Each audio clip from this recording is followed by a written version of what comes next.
এখন শুনবেন আজকের গুরুত্বপূর্ণ খবরের শিরোনাম। গাজা থেকে ইসরায়েলের রকেট হামলা। ট্রাম্পের সরাসরি আলোচনার প্রস্তাব প্রত্যাখ্যান করল ইরান। গাজায় ইসরায়েলি হামলার বিরুদ্ধে মরক্কোয় ব্যাপক বিক্ষোভ। ট্রাম্পের সঙ্গে সাক্ষাৎ করতে স্ত্রীকে নিয়ে যুক্তরাষ্ট্রে নেতানিয়াহু। গাজায় সাংবাদিকদের তাঁবুতে ইসরায়েলি হামলায় নিহত 2।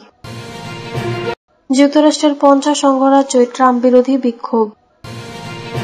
ওয়াকফ বিলের প্রতিবাদ বিক্ষোভে উত্তাল ভারত, বিজেপি নেতার বাড়িতে আগুন দিল জনতা।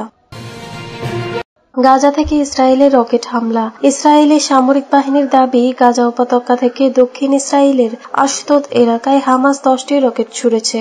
আইডিএফ এর দাবি, বেশিরভাগ রকেট তাদের বিমান প্রতিরক্ষা ব্যবস্থা প্রতিহত করেছে, তবে আশকেলনে কমপক্ষে 1টি রকেট আঘাত এনেছে খবর পাওয়া গেছে, যার ফলে একটি রাস্তা এবং বেশ কয়েকটি পার্ক করা গাড়ি ক্ষতিগ্রস্ত হয়েছে। তাৎক্ষণিকভাবে আহত হওয়ার কোনো খবর পাওয়া যায়নি। ইসরায়েলি বাহিনী জানিয়েছে, কিছুক্ষণ আগে দক্ষিণ ইসরায়েলের আশদোদ এলাকায় গাজা উপত্যকা থেকে হামাস 10টি রকেট ছুড়ে। ট্রাম্পের সরাসরি আলোচনার প্রস্তাব প্রত্যাখ্যান করল ইরান। মার্কিন প্রেসিডেন্ট ডোনাল্ড ট্রাম্প সরাসরি আলোচনার প্রস্তাব দিলেও তেহরান তা অর্থহীন বলে প্রত্যাখ্যান করেছে। রবিবার ইরানের উপপররাষ্ট্রমন্ত্রী আব্বাস আরাকচি বলেন, যে পক্ষ সর্বদা বল প্রয়োগের হুমকি দেয় তাদের সঙ্গে সরাসরি আলোচনার কোনো মানে হয় না।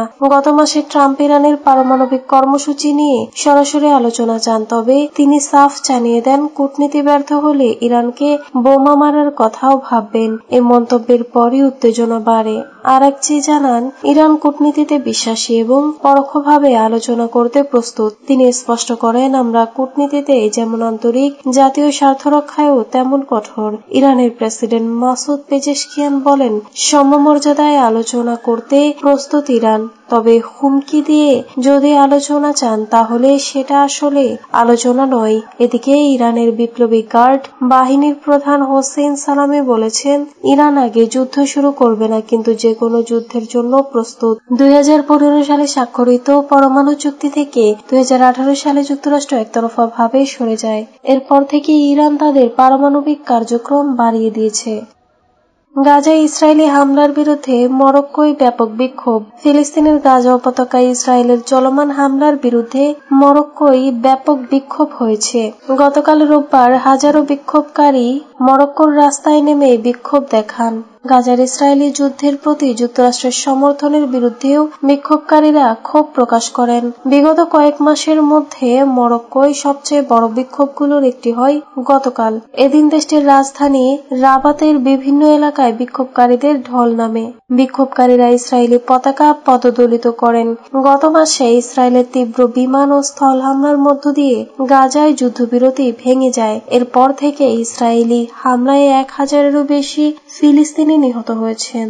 নতুন করে বাস্তুচ্যুত হয়েছেন লাখো ফিলিস্তিনি। ইসরায়েলের এই হামলার নিন্দা জানিয়েছেন মরক্কোর বিক্ষোভকারীরা। 2023 সালে 7 অক্টোবর গাজা যুদ্ধের সূত্রপাত হয়। এই যুদ্ধে 50,700 জনেরও বেশি ফিলিস্তিনি নিহত হয়েছেন। 1,15,000 জনের বেশি ফিলিস্তিনি আহত হয়েছেন।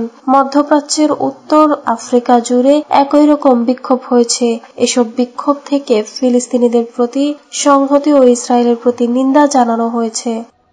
ট্রাম্পের সঙ্গে সাক্ষাৎ করতে স্ত্রীকে নিয়ে যুক্তরাষ্ট্রে নেতানিয়াহু। গাজা যুদ্ধ ও যুক্তরাষ্ট্রের নতুন শুল্ক নীতি নিয়ে জরুরি আলোচনার জন্য ইসরায়েলের প্রধানমন্ত্রী বেনিয়ামিন নেতানিয়াহু রবিবার রাতে ওয়াশিংটন ডিসিতে পৌঁছেছেন। সফর সঙ্গী হিসেবে তার সঙ্গে ছিলেন স্ত্রী সারা নেতানিয়াহু।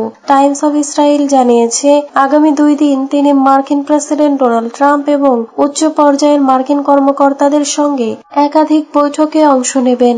আলোচনায় প্রাধান্য পাবে গাজা উপত্যকায় চলমান যুদ্ধ ও সেখানকার 59 জন আটক জিম্মির মুক্তির বিষয়। পাশাপাশি ট্রাম্প প্রশাসনের নতুন শুল্ক নীতি নিয়েও আলোচনা হবে, যার আওতায় ইসরায়েলি পণ্যের উপর 17% শুল্ক আরোপ করা হয়েছে। চ্যানেল 12 এর এক প্রতিবেদনে বলা হয়, নেতানিয়াহু রবিবার হাঙ্গেরির বুদাপেস্ট থেকে ওয়াশিংটনের উদ্দেশ্যে যাত্রা করেন। সফরটি মূলত মঙ্গলবার পর্যন্ত নির্ধারিত থাকলেও তা বাড়তে পারে বলেও ধারণা করা হচ্ছে।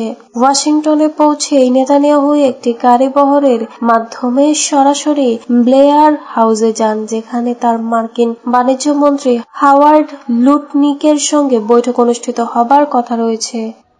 গাজায় সাংবাদিকদের তাঁবুতে ইসরায়েলি হামলায় নিহত 2। ফিলিস্তিনের গাজা উপত্যকায় ইসরায়েলের নৃশংসতা চলছেই। রবিবার ভোরে গাজার খান ইউনিসের নাসির হাসপাতালে সাংবাদিকদের জন্য স্থাপিত একটি তাঁবুতে হামলা চালায় দখলদার বাহিনী। এ হামলায় 2 সাংবাদিক নিহত হয়েছেন এবং আরো 7 জন সাংবাদিক আহত হয়েছেন। সোমবার কাতার ভিত্তিক সংবাদ মাধ্যম আল জাজিরা এ খবর জানিয়েছে। ফিলিস্তিনি ইনফরমেশন সেন্টার এবং কুদস নিউজ নেটওয়ার্ক জানিয়েছে নিহতরা হলেন হিলমি আল ফাকাউই ও ইউসুফ আল খাজানদার, আর আহতরা হলেন আহমেদ মানসুর, হাসান ইসলাইল, আহমদ আল আঘা, মোহাম্মদ ফায়েক, আবদুল্লাহ আল আত্তার, ইহাব আল বারদিনী এবং মাহমুদ আওয়াদ। আল জাজিরা জানায়, খান ইউনিসের নাসের হাসপাতালের কাছাকাছি স্থাপিত সাংবাদিকদের একটি তাঁবুতে লক্ষ্য করে ইসরায়েলি প্রাণঘাতী হামলা চালায়। এতে ঘটনাস্থলেই প্রাণ হারান সাংবাদিক হিলমি আল ফাকাউই, যিনি কুদস নিউজ নেটওয়ার্কের হয়ে কাজ করতেন। যুক্তরাষ্ট্রের 50 অঙ্গরাজ্যে ট্রাম্প বিরোধী বিক্ষোভ। ট্রাম্পের পদত্যাগ চাই, গণতন্ত্র মুক্তি পাক, আমাদের কোনো রাজা নেই। শনিবার এমন স্লোগানে দিনভর উত্তাল ছিল যুক্তরাষ্ট্র।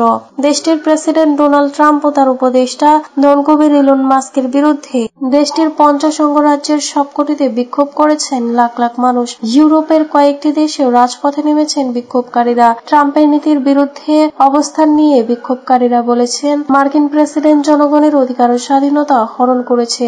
দেশব্যাপী এ বিক্ষোভের নাম দেয়া হয়েছে হ্যান্ডস অফ। অধিকার কর্মীদের প্রায় 150 গোষ্ঠী এ বিক্ষোভে অংশ নেয়। বিক্ষোভে যোগ দেয়া ইন্ডিভিজিবল নামের একটি সংগঠনের তথ্য মতে শনিবারের বিক্ষোভে যোগ দিতে প্রায় 6 লাখ মানুষ সই করেন। শনিবার সবচেয়ে বড় বিক্ষোভ হয় রাজধানী ওয়াশিংটন ডিসিতে। সেখান থেকে বিক্ষোভের আয়োজক সংস্থা ইন্ডিভিজিবলের সহ-প্রতিষ্ঠাতা এজরা লেভিন বার্তা সংস্থা রয়টার্সকে বলেন, বিশাল বিক্ষোভের মধ্য দিয়ে তারা president Trump, Elon Musk, Republican Congress সদস্য ও তাদের মিত্রদের পরিষ্কার বার্তা পাঠাতে চান।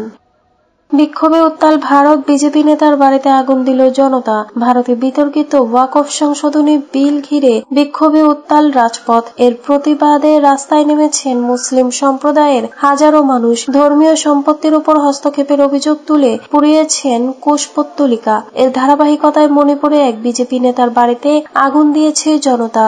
আসকার আলী নামের ওই নেতা বিজেপির সংখ্যালঘু মোর্চার মণিপুরের সভাপতি। ওয়াকফ সংশোধনী আইনকে সমর্থন করার অভিযোগে তার বাড়িতে আগুন দেয়া হয় বলে জানিয়েছে একটি সূত্র। ভারতীয় সংবাদ মাধ্যম এনডিটিভি জানিয়েছে, রবিবার সন্ধ্যায় স্থানীয় জনতা ওই নেতার বাড়িতে আগুন দেয়। এর আগে সংসদে ওয়াকফ সংশোধনী বিল পাশের বিরুদ্ধে